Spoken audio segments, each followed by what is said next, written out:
आदेश दिया कि जितनी जल्दी हो सके अयोध्यापुरी नगरी सजाना संवारना शुरू कर दो। क्यों? क्योंकि कल हमारे बेटे का राज्याभिषेक होगा।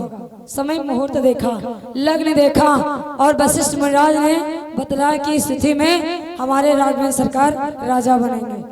पूरी अयोध्यापुरी नगरी हर एक मकान में फूल मालाएं लगाई जा रही, हर एक मार्ग में फूलों का बिखराव हो रहा है। इधर इत्र का छिड़काव होना शुरू हो गया, सभी जगह ध्वजा लगाई जा रही है। अब जब ऐसे सजाते हुए अयोध्यापुरी नगरी को किसने देखा? मंथरा ने। तो मंथरा कहने लगी, भैया ये हम जहां देख रही हैं वहां ये फूल मालाएं लगाई जा रही, वहां पर ये बड़ी साज सज्जा हो रही है। कौन आने वाला है?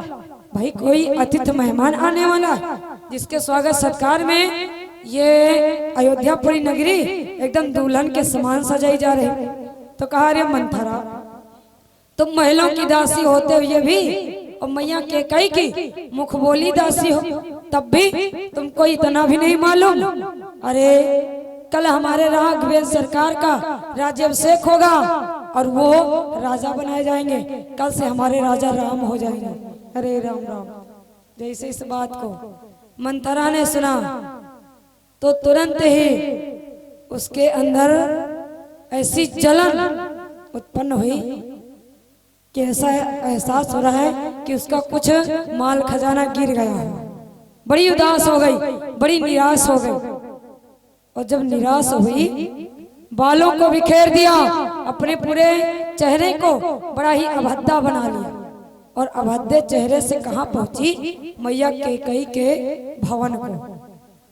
कि अब आगे जो कुछ हुआ सुनिए वो धर ध्यान, टाले से टलती नहीं होनी है बलवान।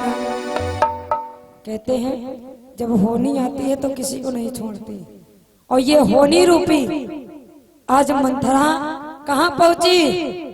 अपने कैकेयी के भवन में। और एक बात और है, जब इधर राघवेंद्र सरकार राजा बनाने का विचार हो रहा था तो स्वर्गलोक में सभी देवताओं ने विचार किया, प्रभु ये ठीक नहीं, अगर कहीं राम राजा बन जाएंगे तो इस मृतलोक का भार कैसे टलेगा? नहीं टल पाएगा। ये तो राजकाज में लग जाएंगे और जो निशाचर हैं पृथ्वी पर के, इनका हनन कैसे होगा? इसलिए महाराज कोई ऐसा कार्य किया जाए कि राम राजा न बन पाए। तो सभी देवताओं ने विचार किया, ठीक है, सही बात है। तो इधर मैया सरस्वती को भेजा और मैया जब सरस्वती अयोध्यापुरी नगरी को पहुंची तो पूरे इधर नगरी में टहला और सरस्वती मैया को कोई नहीं मिला। मिला कौन? यही मंथरा। तो मंथरा की जिभ्या पर आज सरस्वती मैया होनी रूप में चल पड़ी। कहाँ? कैकेयी के भवन को। और जब कैकेयी मैया ने देखा इसके उतरे हुए चेहरे को, इसका रंग बड़ा ही बेढंगा है, तो आज एक नागिनी के समान फुंकारे ले रही। प्रेम से बोले सतगुरुदेव भगवान की। अब चली कैसे? जैसे सर्पणी फुंकार को छोड़ते हुए चल रही, और इतने में मैया के पास पहुंची भवन में। तो मैया कैकेयी ने जैसे देखा तो कहा, रे मंथरा ये कैसा रूप बना करके आई हुई, बालों को भी बिखेरे हुई है, कोई श्रृंगार नहीं, क्या बात है? किसी से लड़ाई झगड़ा किया? कुछ बोली नहीं। फिर कहने लगी कि बोली देखो तो सही, घर घर में है धूम और राज तिलक है राम का, तुम्हें नहीं मालूम। मंथरा ने कहा, अरे कैकेयी, अरे महारानी, हर एक जगह हर एक घर में ये हलचल है, ये प्रसन्नता है कि राम राज्याभिषेक करेंगे, राम को कल राजा बनाया जाएगा, कल राम का राज्याभिषेक होगा, और तुमको किसी बात का फिक्र है? कहा, तो इसमें कौन सी बड़ी बात हो गई? तो बहुत अच्छा, बहुत ही सुंदर। तो कहा सुंदर? कहा सुनिए, कि जिसका कल होगा राज तिलक, मर्तबा बुलंद उसी का है। और राजा जी जिसे चाहते हैं रानी ये पद उसी का है। राजा जी जिसे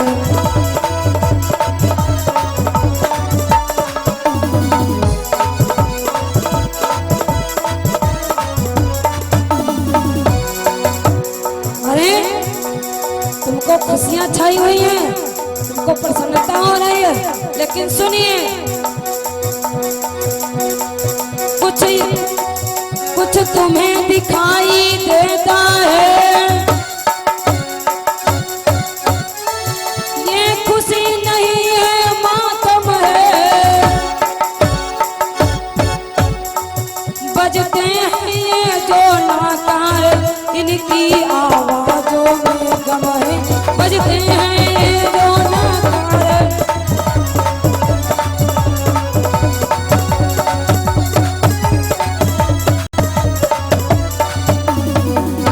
प्रेम से बोले सदगुरुदेव भगवान की। तो इधर मंथरा आज चीख चीख करके कहने लगे, अरे महारानी तुमको प्रसन्नता छाई है, तुम्हारे चेहरे पर हंसी आ रही है, लेकिन सुनो अभी से हम तुम्हें बता रही हैं, जिसका कल राज्याभिषेक होगा उसी के हाथों में सारी भागदौड़ आ जाएगी। अब आग लगाने का कार्य करना शुरू कर दिया। और सुनिए महाराज दशरथ जिसको अत्यधिक प्रेम करते हैं, अत्यधिक चाहते हैं, उसी ने ये फंद बना करके महाराज दशरथ से अपना ही बनाना चाह रहे, अपना ही कार्य बनाना चाह रहे, और तुम इसी प्रकार से पड़ी रहो। अब जैसे ही कुछ अटपटे शब्द मंथरा ने कहा कैकई से, तो कैकई ने पहले तो उसे डांटा, अरे तू कौन होती है हमारे घर में इस प्रकार से फोड़ तोड़ लगाने वाली।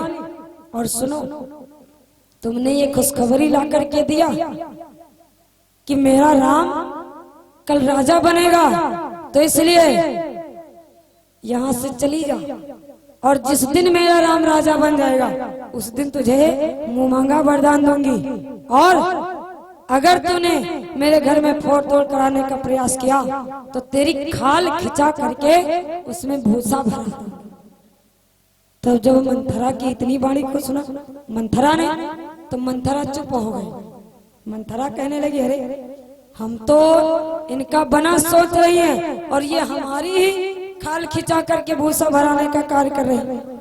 कुछ नहीं बोली। और फिर कहा, मंथरा ने कहा कि महारानी इन हाथों से मैंने भरत को खिलाया है, उसकी सेवा सत्कार किया है, उसका पालन पोषण किया है, इसलिए उसका अहित हो ये मुझसे बर्दाश्त नहीं हो रहा, ये मुझसे देखा नहीं जा रहा है। इसलिए सुनिए कोई भी राजा बने हमसे कुछ लेना देना नहीं। महारानी कि कौन पहोए हमें कहानी,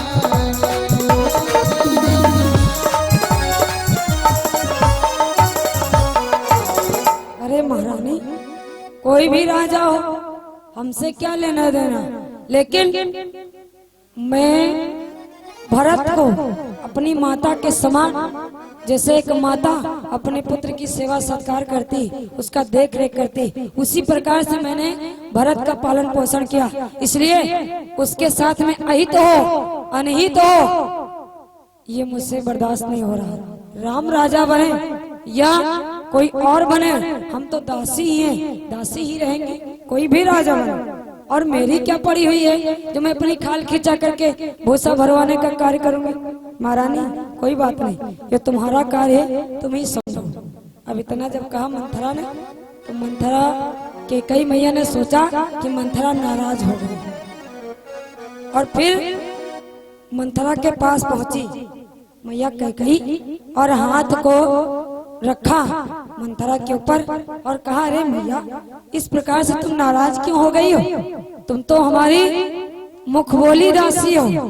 और सुनो, तुमने जो इतना सुंदर समाचार सुनाया है, इसलिए ये लो हार मैं तुम्हें पहना रही हूँ। अब जब हार देना शुरू किया तो फिर मंथरा को क्रोध आ गया और कहने लगी, महारानी ये हार जो है ये तुम्हें को शोभायमान हो, मुझे नहीं चाहिए ये हार।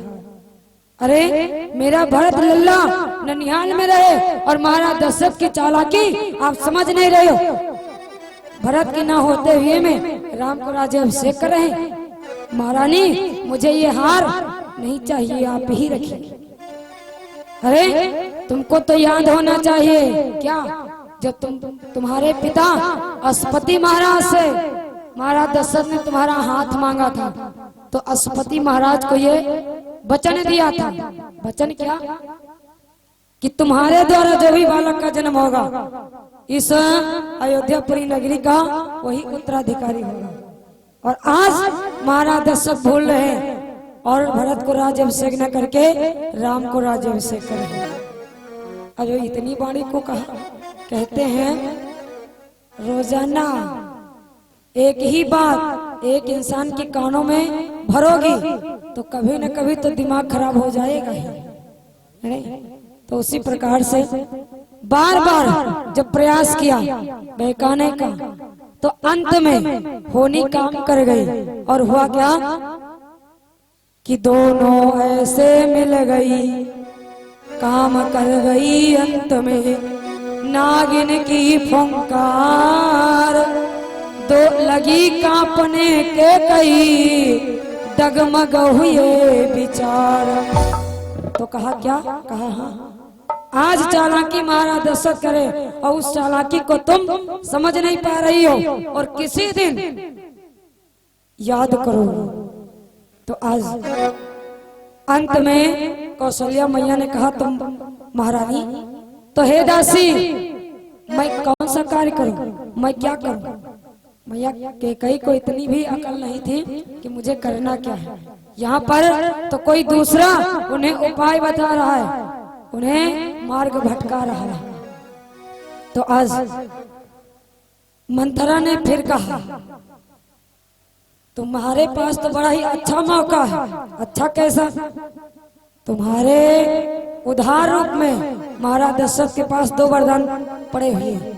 उन्हीं वरदानों में राम को वनवास और भरत को राज्याभिषेक मांग लो।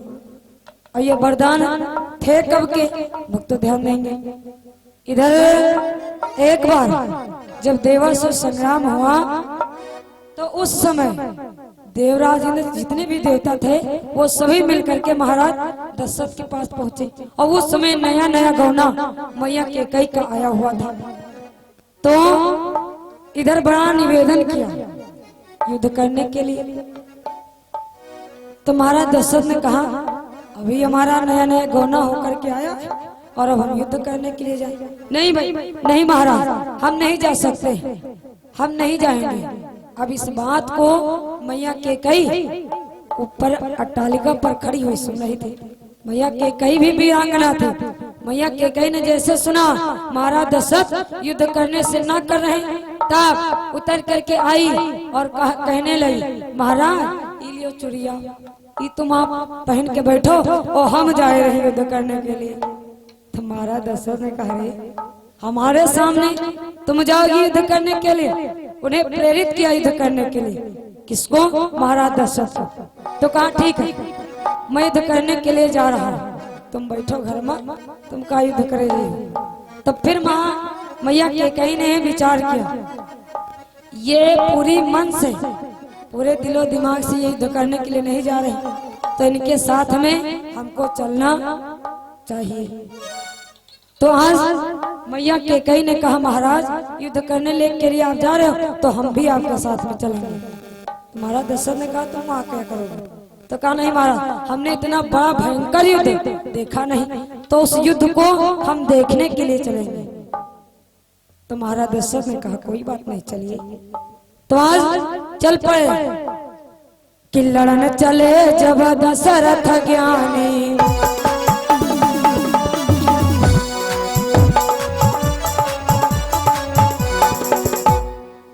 लड़न चले जब दशरथ ज्ञानी,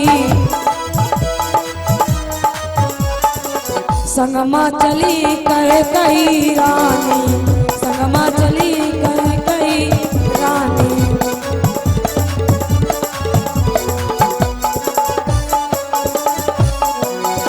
अब जब युद्ध स्थल पर पहुंचे तो घमासान युद्ध होना शुरू हो गया। उधर निशाचरों के तीर छूट रहे हैं और इधर महाराज दशरथ के तीर ये भी छूट रहे हैं। घमासान युद्ध होने लगा और इस युद्ध को देख करके धरती मैया कांपने लगी। क्या होगा, इसका निष्कर्ष क्या निकलेगा। मैया के कई भी इस युद्ध को देख रही हैं तो आज प्रसन्न हो रहे हैं, वो डरी नहीं क्योंकि वो भी वीरांगना थी। इधर इतने में मैया के कई की नजर रथ की पहिया पर पड़ी। जो रथ चल रहा था उस पहिया पर, और जब रथ हिलने डुलने लगा तो पहिया की तरफ देखा तो जो कील थी पहिया को रोक करके रखी हुई थी, वो कील उस पहिया से निकल चुकी थी। धुरकुल्ली से वो कील निकल चुकी, और जब कील निकल गई तब महारानी ने विचार किया, अरे राम राम, अगर ये रथ टूट गया तो हमारे महाराज दशरथ की हार हो जाएगी, ये विजय नहीं प्राप्त कर पाएंगे। तो आज अपने गुरुदेव दुर्वासा ऋषि को याद किया। दुर्वासा ऋषि ने बचपन में इनको श्राप दे दिया था, जब इनकी निद्रा को भंग कर दिया था। किसने? मैया के कई ने। तो दुर्वासा ऋषि ने श्राप दे डाला और कहा, तूने मेरी निद्रा को भंग किया तो जा, तू पत्थर की हो जा।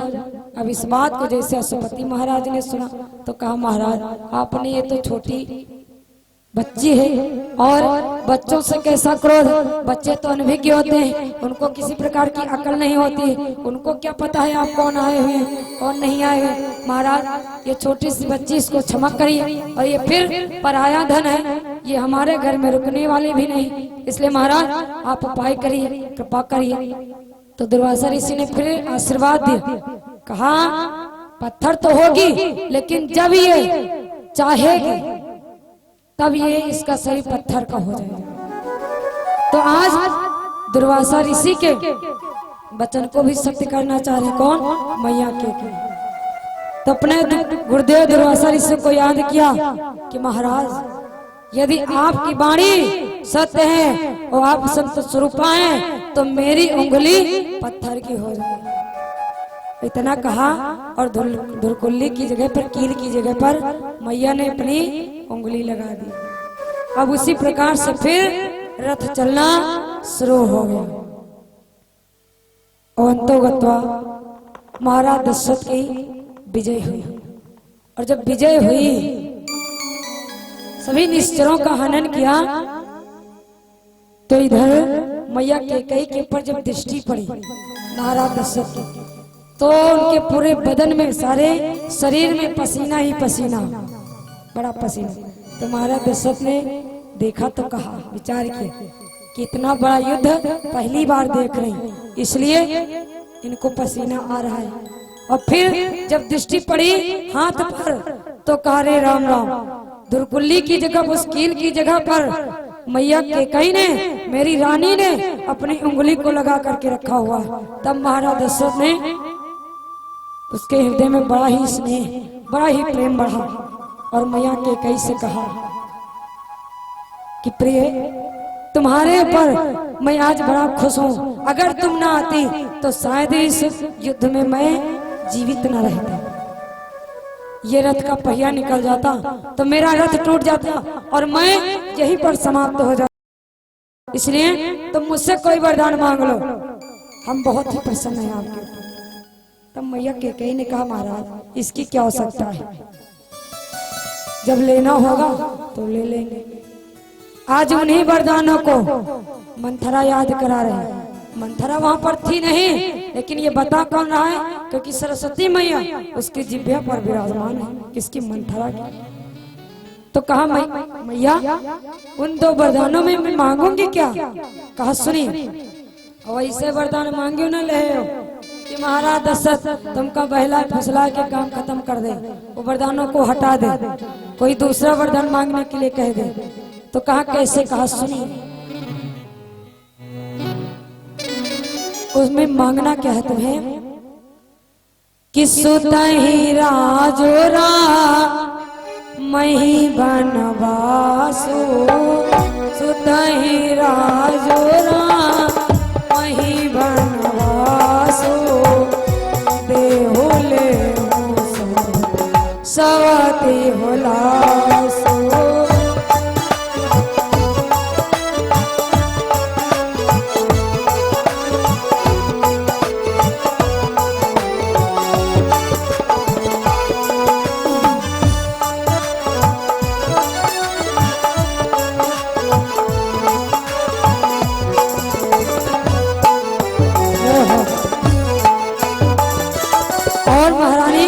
सुनिए, अपने पुत्र के लिए राज्याभिषेक और राम के लिए वनवास, और ऐसे मांगना भी नहीं। तो कहा कैसे? कहा सुनिए,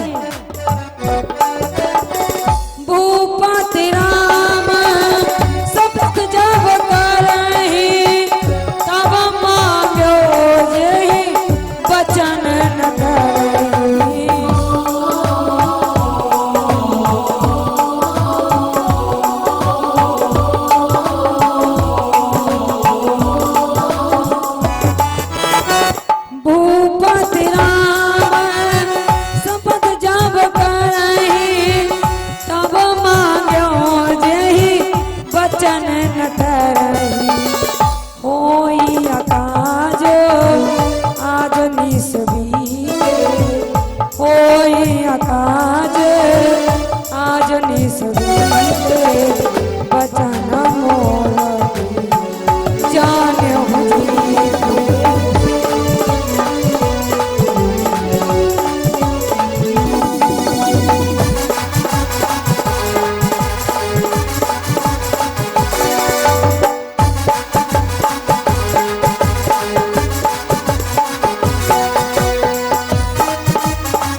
मैया के कई को समझाना बुझाना शुरू कर दिया, और फिर कहा इन्हीं दो वरदानों में राम को वनवास और अपने पुत्र भरत के लिए राज्याभिषेक। और वैसे भी मांगना भी नहीं, जब तक सौगंध न खा जाए राम की तब तक मत मांगना। सिखा पढ़ा करके आज इधर भेज दिया, कहाँ? कोप भवन को। और ये जब ये समाचार जब महाराज दशरथ ने सुना,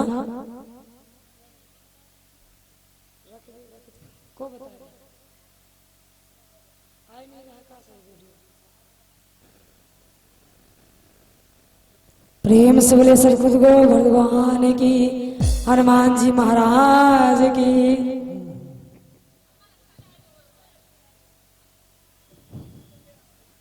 कोई दिक्कत नहीं? अरे होई ज्यादा ज्यादा ना देखने वीडियो देखो। प्रेम से बोले सरस्वती मैया की जय हो, हनुमान जी महाराज की जय। तो आज जैसे ये समाचार महाराज दशरथ को सुनाई पा कि तुम्हारी रानी कैकेयी कहाँ चली गई है? कोप भवन। तो महाराज दशरथ ने विचार किया कि हमने इसकी कौन सी आज्ञा का पालन नहीं किया, इसकी कौन सी मनोकामना हमने पूर्ण नहीं किया जो ये कोप भवन को चली गई। महाराज दशरथ को शंका बनने लगी, चिंता होने लगी। क्यों? क्योंकि समय तो बढ़िया सुंदर अवसर आने वाला, मेरे पुत्र का राज्याभिषेक होने वाला है, और ये कोप भवन को क्यों चली गई? इसमें आज महाराज दशरथ को बड़ी चिंता होने लगी। और जब पहुंचे कोप भवन में तो रानी को देखा एक सर्पणी के समान नीचे पड़ी हुई है, सारे श्रृंगार को बिगाड़ दिया, अभद्रा रूप लिए हुए, काली काली साड़ी पहने हुए और सर्पणी के जैसे फुंकारे ले रहे।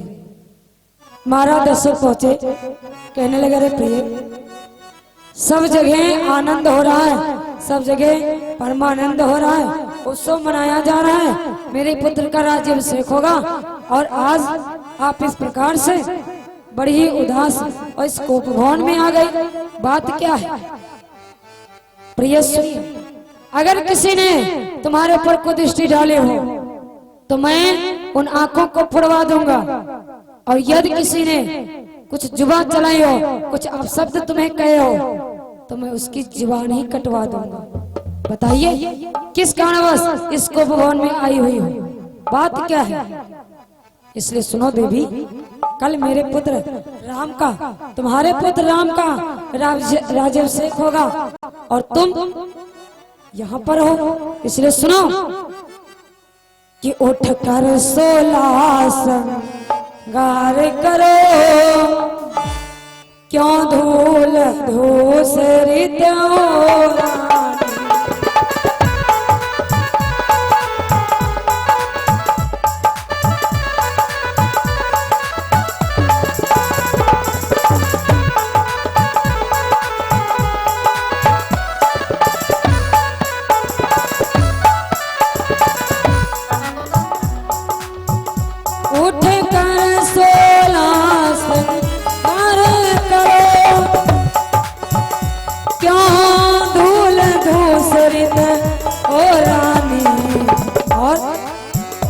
क्या चिंता है, क्या पीड़ा है,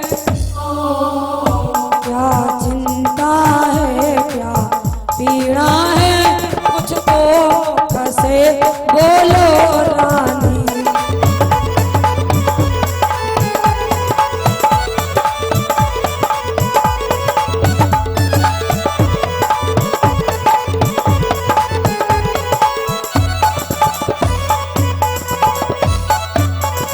अरे प्रिय, कौन सा दुख है, कौन सा कष्ट है? और मैंने तुम्हारे बेटे का कल राज्याभिषेक होगा, इसलिए सुनिए, उस खुशी में तुम मुझसे वरदान मांग लो, मैं वरदान देने के लिए आया हुआ। और इस प्रकार से कोप भवन में क्यों बैठी हुई महारानी, ये सब अच्छा नहीं लग रहा।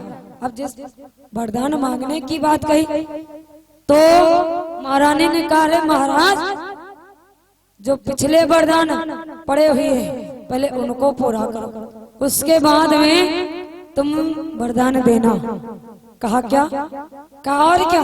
जब देखो तो मांग मांग किया करते हो कि मांग मांग पे कहाँ पिया, और कब हो न दे हो न ले हो, देन कहो वरदान दुई, क्यों पावत संदेह। अरे महाराज क्या बात कर रहे हो? जब देखो तब मांग मांग की रटन लगाया करते हो, कभी देने का अवसर आया हुआ है तो कहा अब अवसर आ गया, तुम मुझसे वरदान मांगो, हम देने के लिए तैयार हैं। तो कहा ऐसे नहीं, पहले सौगंध खाओ, मुझे तिरवाचा दो। और सौगंध किसकी खाओ? अपने पुत्र राम की सौगंध खाओ। तो कहा राम की? कहा हाँ। पहले महाराज दशरथ को तो बड़ा क्रोध आया, और फिर क्रोध में आकर के बोल पड़े, अरे तूने ऐसे कैसे बात कह दिया, मेरे पुत्र राम की सौगंध खाने के लिए कह रही? तो सुन कि रघुकुल रीति सदा चली आई,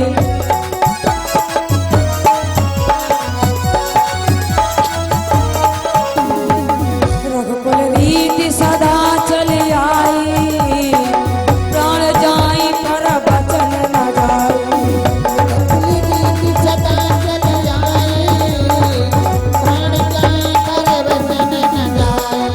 रघुकुल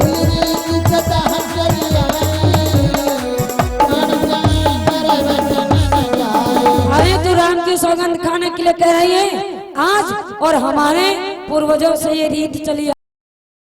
भले ही घर छूट जाए, परिवार छूट जाए और ये प्राण क्यों ना निकल जाए, लेकिन जो सूर्यवंशी राजा ने कह दिया उसको करके दिखाया। अरे तुम मांगना क्या चाहती, तुम मांग, मैं अपने पुत्र राम की सौगंध खा करके कह रहा हूँ, जो वरदान मांगना है मांग। अब जैसे इतनी बड़ी को सुना, बस बड़ी खुश होकर के उठी और जितने बाला बंदा नथुनी उथन रहा वो सब पहले शुरू कर दी और कहने लगी प्रसन्न होकर के, महाराज तो सुनिए, मैं वरदान मांगने के लिए जा रही हूँ कि सुनो हो प्राण प्रिय भावत जी का, और देव एक वर भरत ही टीका। पहला वरदान मुझे जो अच्छा लगा, तो राम को राज्याभिषेक नहीं, मेरे पुत्र भरत को राज्याभिषेक होना चाहिए, उसको तिलक होना चाहिए। अयोध्यापुरी नगरी का राजा कौन बनेगा, मेरा पुत्र भरत। तो कहा बहुत सुंदर, मैंने इस वरदान को दिया, जैसे मेरे लिए राम पुत्र है वैसे भरत भी मेरा पुत्र है, ये दोनों हमारी दो आंखें हैं, कोई बात नहीं, राम को हम राज्याभिषेक नहीं करेंगे, भरत को कर देंगे। तो कहा सुनो महाराज कि मांगा हूं दूसर बर कर जोरी,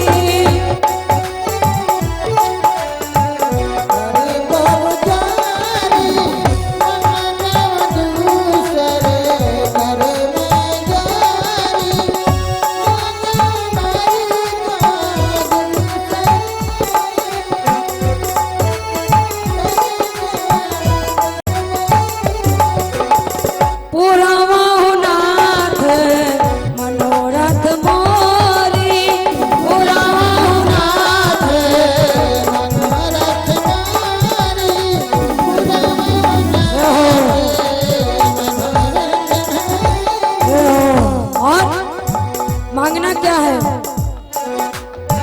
तापस वेश विशेष उदासी, तापस वेश विशेष उदासी, तापस वेश विशेष उदासी, 14 बरस राम बनवासी, 14 बरस राम बनवासी, 14 बरस राम बनवासी। महाराज सुनिए, अपने दिल को थाम करके रखना, क्यों, क्योंकि मैं दूसरा वरदान मांगने के लिए जा रही हूँ। जिस मुहूर्त में, जिस तिथि में राम को राज्याभिषेक करना था, उसी मुहूर्त में, उसी तिथि में राम 14 वर्षों के लिए वन की तरफ प्रस्थान करें। अरे राम राम, जैसे इतनी वाणी को सुना, महाराज दशरथ ने कहा, रे प्रिय, पहला तो वरदान तुमने बड़ा ही अच्छा मांगा, मुझे भी बहुत सुंदर लगा, लेकिन जो दूसरा वरदान मांगा है ये सोच समझ करके नहीं मांगा। अरे प्रिय, राम तो बड़ा ही दयावान है और सबसे ज्यादा तुम राम को प्रेम करने वाली हो, स्नेह करने वाली हो, और 14 वर्षों के लिए राम के लिए वनवास मांग लिए। अरे प्रिय, वो सुकुमार, वो मेरा राम उन कंकड़ीली पथरीली रास्तों में कैसे रह पाएगा, कैसे चल पाएगा, वन में कैसे जीवन बिता पाएगा। जिसने कभी मिट्टी ना देखी हो, जिसने कभी दुख ना देखा हो कि दुख होता क्या है, वो मेरा राम उन वन में कैसे रहेगा। इसलिए प्रिय, ये वरदान है, कोई दूसरा, इसके स्थान पर कोई दूसरा वरदान मांग लो। तब महारानी ने कहा, रे प्रभु, हे नाथ सुनिए, मैंने जो मांगा है वही चाहिए, अगर देना है तो यही वरदान, नहीं देना है तो तुम कह दो मैं नहीं दे सकता हूँ। आज महाराज दशरथ को बड़ा कष्ट हुआ, बड़ा दुख हुआ, गिर पड़े, मछली के समान तड़पने लगे। जैसे मछली को निकाल करके बाहर कर दो पानी से, तो पानी के बगैर मछली त्राही त्राही करने लगती है, उसी प्रकार से महाराज दशरथ राम राम कहने लगे। हे राम, हे राम, मेरा राम तो बड़ा ही दयावान है, किसी को कष्ट नहीं पहुंचाता, लेकिन प्रिय तुमको कौन सा कष्ट पहुंचा दिया, तो उसके लिए इतना बड़ा तुमने आज प्रण कर लिया, वनवास भेजने का प्रण कर दिया।